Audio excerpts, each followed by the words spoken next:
Video like जरूर कर लीजिए और ऐसे वीडियो लगातार फ्री में पाने के लिए चैनल को तुरंत सब्सक्राइब कर लीजिए और बेल आइकन को जरूर टैप कर लीजिए ताकि आगे भी सारे वीडियो आपको मिलते रहे। यूट्यूब में फॉलो करते हैं तो प्लीज ये वाला फ्री टेलीग्राम चैनल जरूर ज्वाइन कर लीजिएगा। सारे नोटिफिकेशन सारे अपडेट यहीं पे आते हैं, ध्यान रखिए। नमस्कार दोस्तों, स्वागत है आप सभी का ऑनलाइन एग्जाम प्रिपरेशन पर which is the part of study for civil services.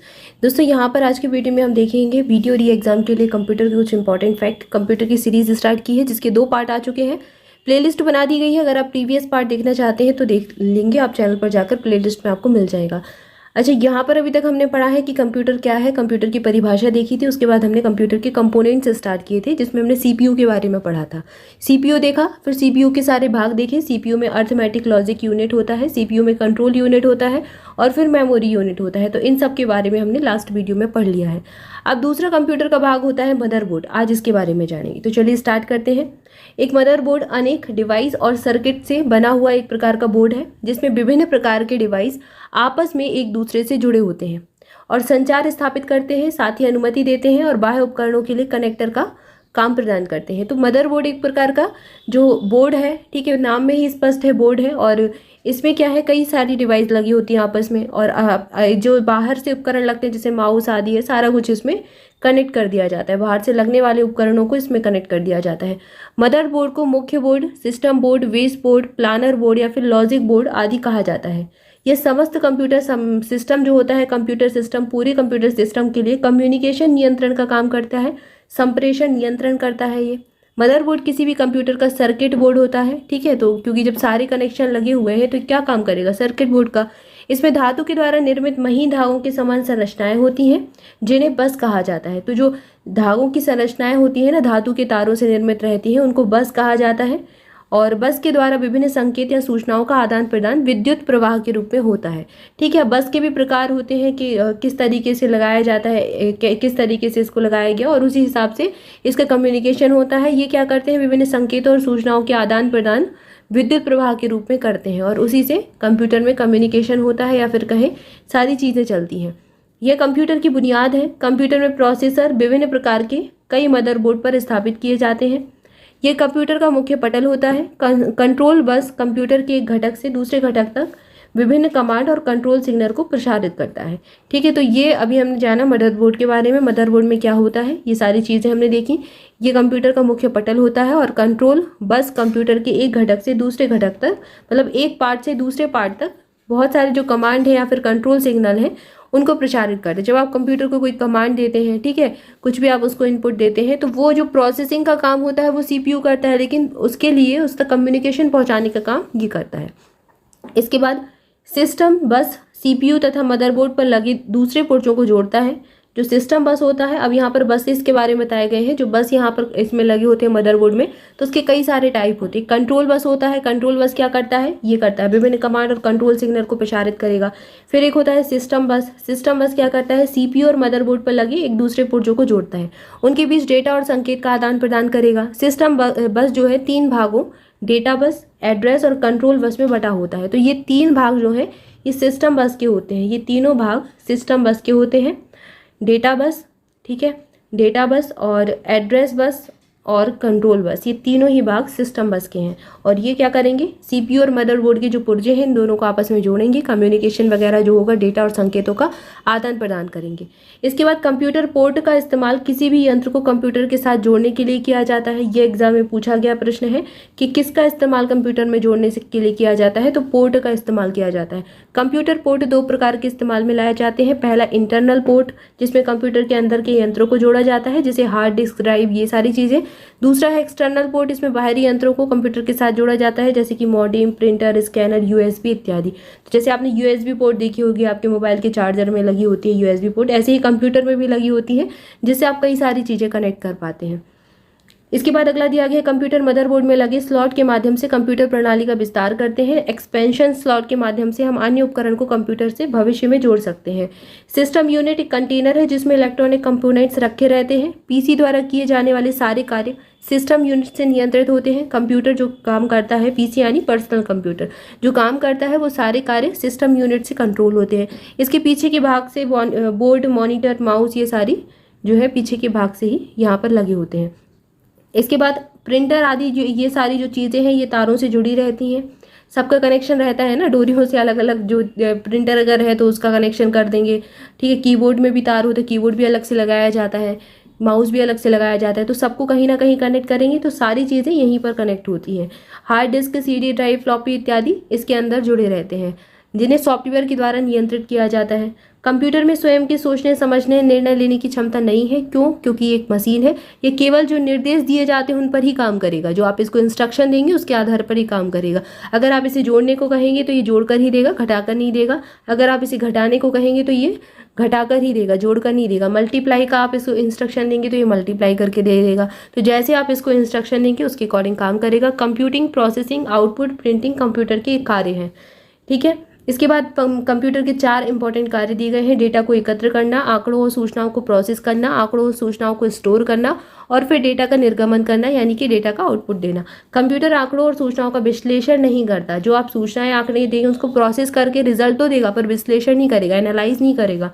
Computer द्वारा धुन तैयार कर सकते हैं, संगीत की रिकॉर्डिंग कर सकते हैं, अंगुलियों की छाप की पहचान कर सकते हैं, जबकि तस्वीर लेने के लिए वेबकैम या फिर कैमरे की आवश्यकता होती है, ठीक है। तो ये सब तो आप एग्जाम देने जाते हैं उसमें भी आपने देखा होगा कि वेबकैम आदि आपके लगे होते हैं। जब आपकी बायोमेट्रिक वो जांच होती है आपके आधार कार्ड की, ठीक है, तो आपकी जो बायोमेट्रिक जांच की जाती है उसमें वेबकैम आदि बाहर से लगाए जाते हैं। इंस्ट्रूमेंट किससे? कंप्यूटर से कनेक्ट किए जाते हैं ताकि आपकी पिक्चर ले सके, ठीक है।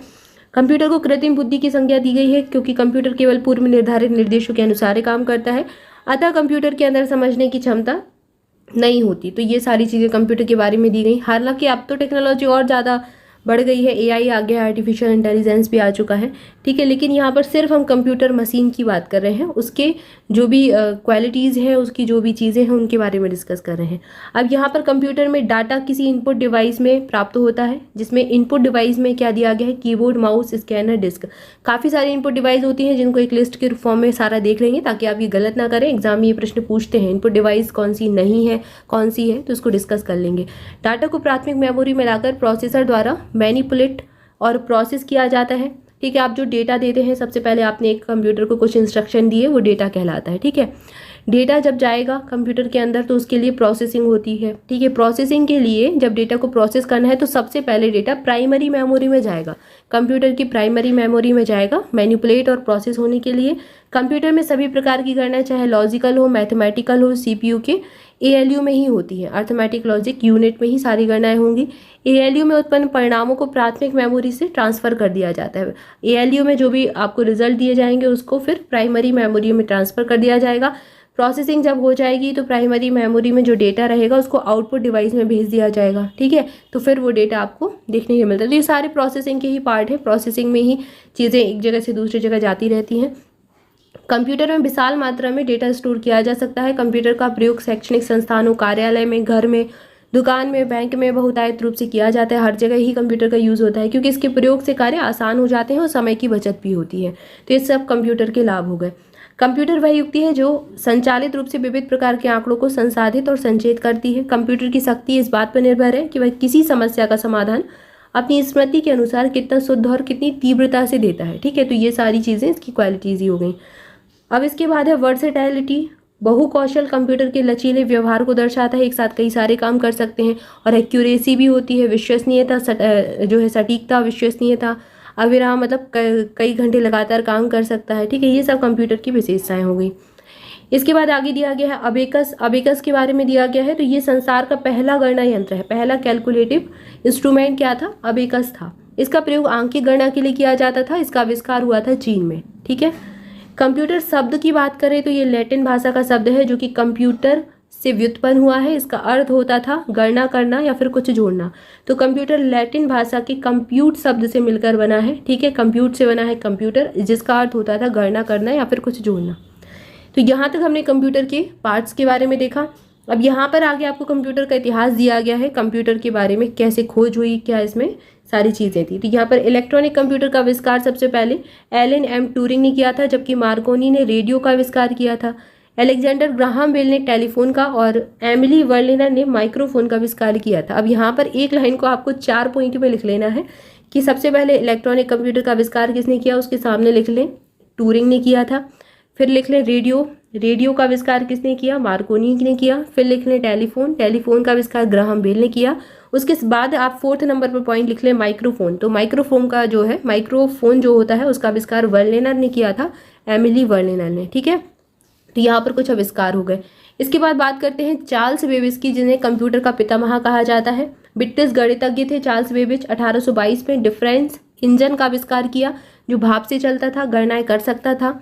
1842 में चार्ल्स बेबेज ने एक स्वचालित एनालिटिकल इंजन बनाया, जो कि पंच कार्ड के दिशा निर्देश के अनुसार कार्य करता था। ठीक है, मूलभूत अंकगणितीय गणनाएं कर सकता था। और पहला कंप्यूटर बनाने का श्रेय भी इन्हीं को दिया जाता है, चार्ल्स बेबेज को, इसलिए इन्हें कंप्यूटर का पितामह कहते हैं। कंप्यूटर के विकास की दिशा में प्रथम प्रयास 19वीं शताब्दी में चार्ल्स बेबेज द्वारा सूचनाओं के प्रसंस्करण के उद्देश्य से एक यंत्र के निर्माण के रूप में हुआ। यह अत्यंत साधारण प्रकार का यंत्र था, जिसे मुख्यतः 3 भाग थे। इसमें स्टोर था, मिली था, चक्री जिसे कहते हो, नियंत्रक था, कंट्रोलर था। बेबेज का यह यंत्र कंप्यूटर तो नहीं था, जो आज का कंप्यूटर है वो तो नहीं था, लेकिन कंप्यूटर के निर्माण की दिशा में एक बड़ा काम था, एक नया मार्ग प्रशस्त कर चुका था। ठीक है, इसलिए इन्हें कंप्यूटर का आविष्कारक माना जाता है। इसके अलावा अंग्रेज आविष्कारक चार्ल्स बेबेज ने 1822 में डिफरेंस इंजन और बाद में एनालिटिकल इंजन बनाया। चार्ल्स बेबेज ने कॉन्सेप्ट का यूज़ किया और इसके बाद पहला कंप्यूटर प्रोटोटाइप का निर्माण भी किया। इस कारण चार्ल्स बेबेज को कंप्यूटर का जन्मदाता कहा जाता है। ठीक है, तो ये इनकी स्टोरी हो गई। इतना इंपॉर्टेंट है नहीं, एग्जाम में पूछा जाता है कंप्यूटर के पितामह कौन है, कंप्यूटर के आविष्कारक कौन है, तो चार्ल्स बेबेज का नाम याद रखें। एनालिटिकल इंजन के बारे में पूछ सकते हैं, तो इन्होंने बनाया था। इसके बाद आगे दिया गया है विश्व का पहला इलेक्ट्रॉनिक डिजिटल कंप्यूटर, ये ENIAC था। इसका फुल फॉर्म पूछा जाता है electronic numeric integrator and calculator. इसका फुल फॉर्म जरूर याद रखें, एग्जाम में पूछ सकते हैं। इसके बाद इसका आविष्कार 1946 में अमेरिकी के जो वैज्ञानिक थे, 2 वैज्ञानिक एकर्ट और मुचली, इन दोनों ने मिलकर किया। इनके सामान्य कार्यों के लिए किया, इन्होंने आविष्कार किया था। तो मुचली और एकर्ट ने इलेक्ट्रॉनिक डिजिटल कंप्यूटर ENIAC बनाया। ये नाम याद रखना है ENIAC का। ठीक है, इसका फुल फॉर्म एग्जाम में पूछा गया है। अब ये जो था, ये पहला इलेक्ट्रॉनिक अंकीय कंप्यूटर था, इलेक्ट्रॉनिक फॉर्म में था। इसमें 17,468 बल्ब लगे हुए थे। यह अंकों का भंडारण करने के लिए 10 स्तरीय रिंग गणक का प्रयोग करता था। प्रत्येक अंक 36 निर्वात ट्यूब का इस्तेमाल करता था, जिसमें 10 दोहरे ट्रायोड लगे हुए थे। इसके अलावा कंप्यूटर के आविष्कार से चार्ल्स बेबेज संबंधित हैं, जबकि एडिशन, विद्युत बल्ब, अब यहाँ पर और आविष्कारक दे दिए गए, तो उसी लिस्ट में आप ऐड कर लें। एडिशन ने विद्युत बल्ब का आविष्कारक किया। इसके अलावा कार्की पैट्रिक मैकमिलन पेंडल वाली साइकिल के आविष्कारक से संबंधित है। तो मैकमिलन ने पेंडल वाली जो साइकिल है उसका आविष्कार किया था। ठीक है, तो यहाँ पर ये दोनों चीज़ें आप इसको नोट जरूर कर लें वहाँ पर उस लिस्ट में। तो यहाँ तक हमने कंप्यूटर के कुछ इतिहास के बारे में जाना और कंप्यूटर के कुछ कंपोनेंट्स के बारे में जाना। इसके आगे नेक्स्ट वीडियो में पढ़ेंगे। तब तक के लिए आप सभी चैनल के साथ जुड़े रहें, चैनल को सब्सक्राइब जरूर कर दें, वीडियो को लाइक जरूर कर दें। Thank you so much.